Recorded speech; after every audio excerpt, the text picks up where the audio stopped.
Love in this great turning, we shall learn to lead in love.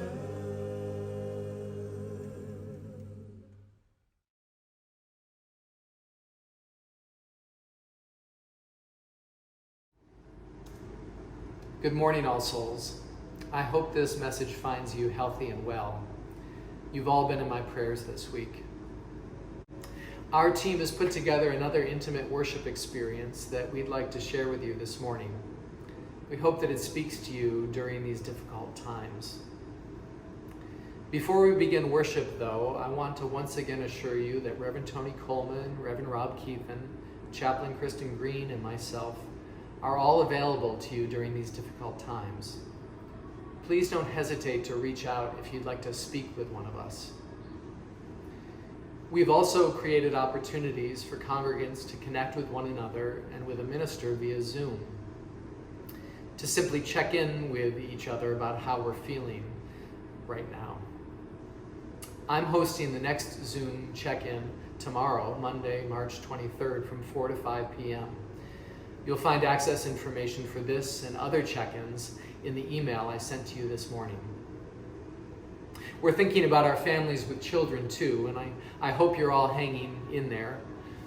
Dolores Miller and James Plazer are doing a great job updating our religious education resources every week on the RE page of our website. Reverend Rob Keithan is connecting with our social justice leaders and with our community partners to explore ways that we can serve the larger community during this time. If you have any thoughts about that, please contact Reverend Keithan directly.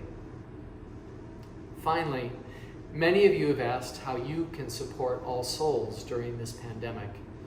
With in-person worship canceled, a large portion of the church's income is at risk, and with it, our ability to pay our terrific staff, including our hourly front desk and custodial staff, whom we're committed to supporting during this pandemic.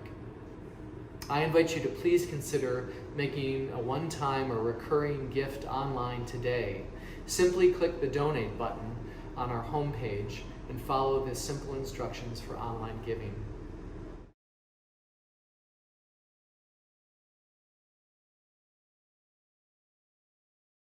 You can also text a gift to All Souls by texting ASCU to 73256. Of course, you can always mail a check to the church as well. And thank you. Your generosity is greatly appreciated. Friends, I hope you find this week's worship experience meaningful and helpful. You may want to get your home chalice ready to light now as I turn things over to Reverend Tony Coleman to light our chalice and share our opening prayer.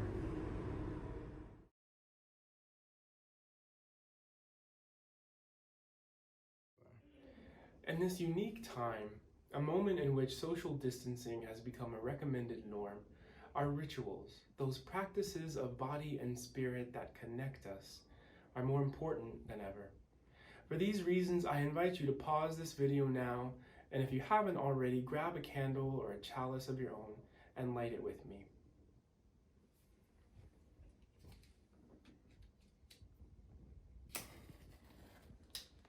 We create this flame now to remember the light, the warmth, the energy, and the power of our community.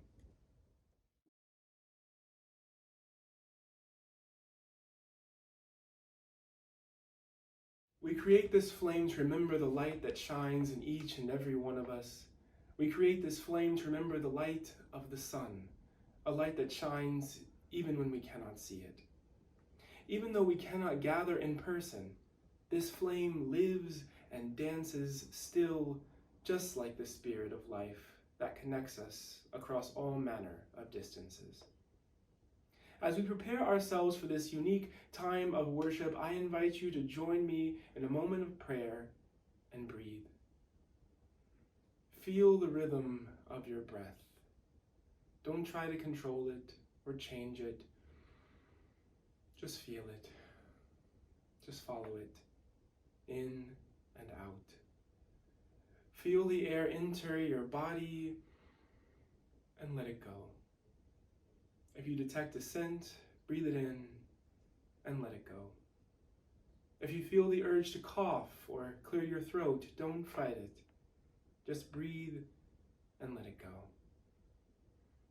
And as you breathe, I invite you to cultivate, to make room for a feeling of gratitude. Gratitude for the plants that feed our planet oxygen. Gratitude for that complicated community of organs that make up our bodies.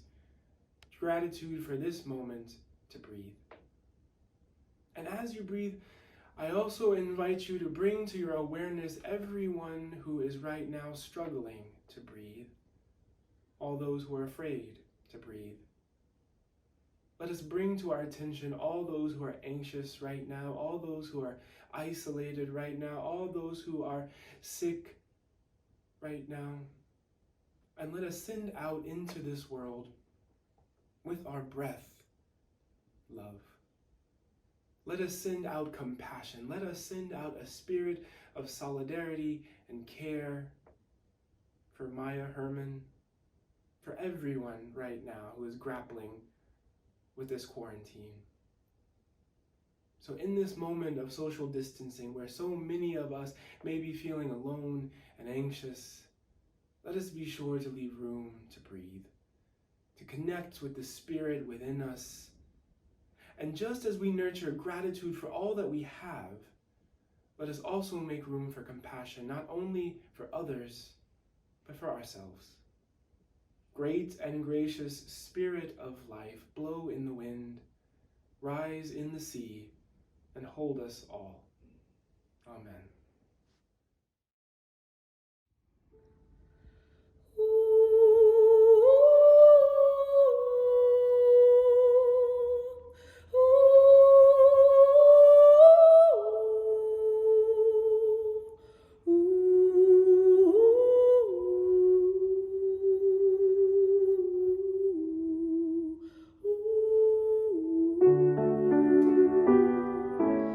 When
I'd like to begin my message by sharing with you a familiar poem that has taken on new layers of meaning for me in these changed circumstances. This is the poem Kindness by the Palestinian-American poet NAOMI SHIHAB.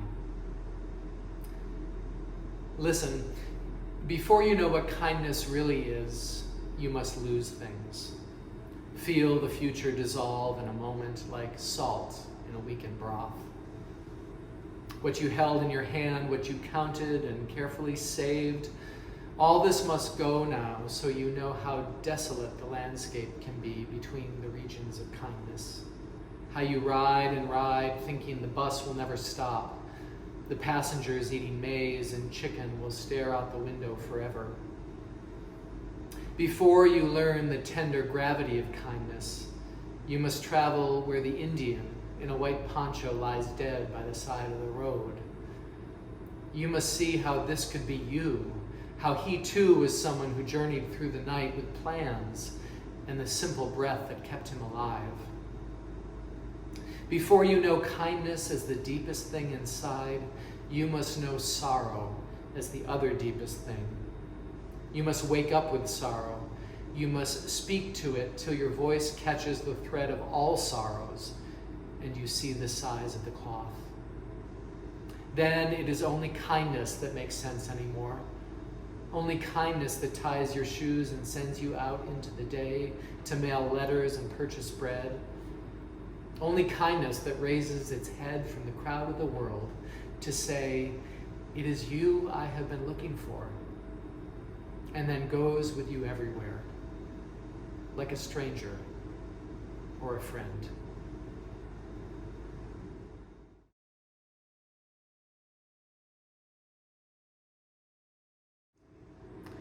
I once watched a child build a sandcastle by the ocean. The child was having a ball forming walls and turrets with a shovel and pail, and at least part of the fun was to try to protect the castle from the occasional encroachment of a wave. I saw the child dig a moat to protect the castle walls and even lay his body down between the castle and the ocean to defend it. But once, when the child wasn't looking, a large wave came crashing down and within moments completely destroyed his creation. By the time the water slipped back out to sea, not a trace of the boy's castle remained. And the child began to cry. He cried not only for the loss of his castle, that was part of the game after all. He cried because his castle had been taken from him so swiftly, so suddenly, and so completely, and he didn't even see it coming. Friends, a little over a week ago, a big wave came crashing over us, sweeping away much of what we thought of as our daily lives, our plans, our routines, our patterns of connecting with the people we love. So many of the things that give our lives structure and meaning were taken from us swiftly and suddenly, and most of us didn't even see it coming. When the boy lost his castle, he cried, not only for his castle, but for the momentary loss of his own sense of security and well-being. And I'm wondering, a week into this pandemic, if we've had a chance yet to grieve all that we've lost in just a short time. I've heard people speak about their anxiety, their fear, their sense of uncertainty. But many times anxiety and fear are symptoms of grief. They're the result of multiple losses that need to be acknowledged and tended to. And so my first question for you this morning, friends, is, what have you lost since this pandemic began? A job, your sense of security and well-being, your connection to the people you love, the daily routines that gave structure and meaning to your life? At a time when many folks are advising us to count our blessings, I want to encourage us first to count our losses. Because if we can't name and acknowledge what we've lost, we can't grieve what we've lost. And our inability to grieve can exacerbate our feelings of anxiety, fear, and depression. On the other hand, when we acknowledge our grief, when we care for our tender hearts, they begin to soften. And with the softening of our hearts comes compassion for ourselves and empathy for others, two qualities that are critical to getting through these difficult times. So I would invite each of us this morning to take a moment to count our losses, to acknowledge them and grieve them. And yes, I also think we should count our blessings. You know, I've had so many people tell me that this last week has brought new and surprising gifts to their lives. Some of us have reconnected virtually with old friends. Some of us have enjoyed more time with our families, with our children. Some of us are grateful for the opportunity to spend some quiet time with ourselves alone. One friend told me he was grateful for the opportunity to finally clean out his closets. He's going all Marie Kondo during the pandemic. On Wednesday, I spent the morning at the National Arboretum with my 8-year-old son, riding bikes, admiring the blooming cherry and magnolia trees, rolling down grassy slopes, learning the genus and species names of the trees. I didn't have to be anywhere that morning, and neither did he. It was a time apart, a gift we've been given, a blessing. So I guess what I'm saying, friends, is that maybe now is the time for us to count both our losses and our blessings. The first, to allow us to grieve and to open our hearts in empathy and compassion. The second, to help us gratefully acknowledge that our lives are sustained by forces larger than ourselves. I hope that each of us can find time today or in the coming week to count these losses and blessings. Call up a friend and talk to them about it. Write about it in your journal. Gather your family together and let each person share. I think this practice of acknowledging both our losses and our blessings can put our lives on a more firm spiritual foundation as we move forward together through these unprecedented times. Be well, friends. Amen.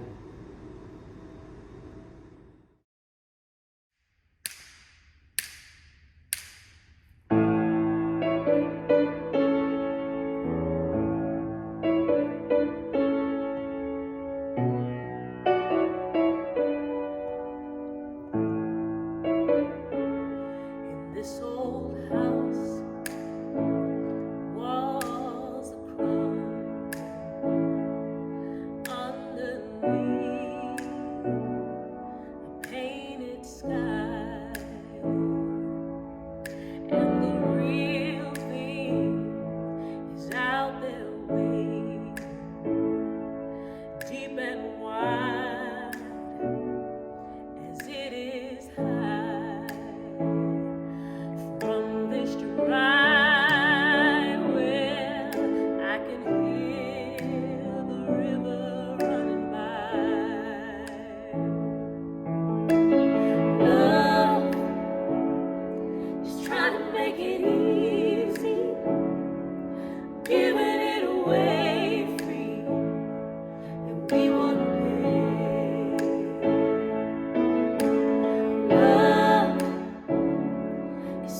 this moment might be perfect, coming out from under a painted sky. Oh, love is trying to make it easy, giving it away free. We want to pay. Oh, love is sitting on our fingertips, waiting on the edge of our lips. We don't know what to say. Don't give up on us. Don't give up on us now. Don't give up on us. Don't give up on us.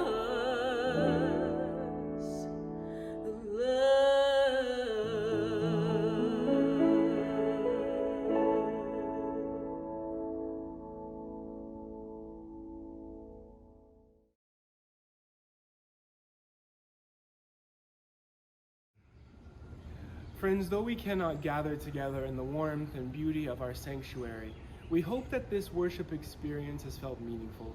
It can be so easy in this time to feel isolated and distanced from the spiritual connection of our community. Watching these videos and other virtual communications can help us stay connected. One other way that you can continue to stay connected with All Souls in this time is by donating and continuing to make your offerings online. This kind of giving is in fact a spiritual practice of generosity and love that matters just as much now as it ever has. So friends, as we embark on this new and complicated leg of our spiritual journey together, all of us here at All Souls wish you love, we wish you health, and we wish you a never-ending sense that the spirit of life and the heart of this community is with you. Amen.